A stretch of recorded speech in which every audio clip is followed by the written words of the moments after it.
Guys, ipapakita ko sa inyo ang lahat ng mga display sa iba't ibang kumpanya. Ito ay juice, tang at saka cleanse line. Meron din gatas dilata. Ito naman ay Quaker Oats.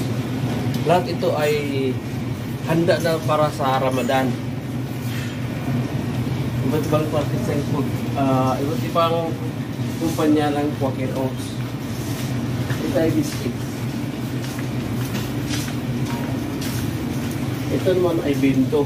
Ito ay ang ginagawa nilang itong pang ihalo lang sa tubig at saka ito lang iinumin nila sa tuwing Ramadan.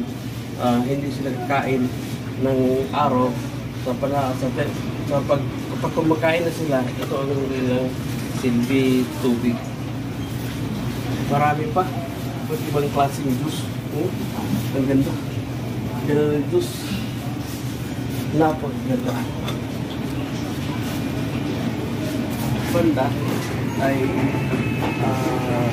tomato paste. Tomato paste, biscuit, naman gatas, beans. Ito ay money